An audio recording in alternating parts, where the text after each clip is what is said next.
SSC CGL 2020 রিজনিংয়ের অ্যানালজির একটা question দিয়েছে। দেখো, 3 থেকে 20 যে লজিক, সেই সেম ওয়েতে 7 থেকে কোয়েশ্চেন মার্কের জায়গায় কি আসবে সেটা বের করতে বলেছে। তো 3 থেকে 20 আমরা কিভাবে পেতে পারি? দেখো, 3 ইন্টু 6 প্লাস 2 যদি করি, সে হলে 18 প্লাস 2 20 আসছে। ওকে, একইভাবে 7 ইন্টু 6 প্লাস 2 করলে 42 প্লাস 2 44, কিন্তু অপশানে নেই, তো এইভাবে হবে না। যদি এইভাবে দেখি, 3 কিউব মানে 27 মাইনাস 7, সে হলে 20 আসবে, কিন্তু 7 কিউব করলে সেটা আবার অনেক বেশি হয়ে যাচ্ছে, তো সেইভাবেও হচ্ছে না। তাহলে লজিকটা কি হবে দেখে নাও। যদি এইরকম করি, 3 স্কোয়ার প্লাস 1 ইন্টু 2, তাহলে কি আসবে?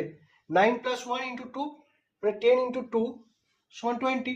তাহলে একইভাবে 7 স্কোয়ার প্লাস 1 ইন্টু 2 করলে 50 ইন্টু 2 সমান 100।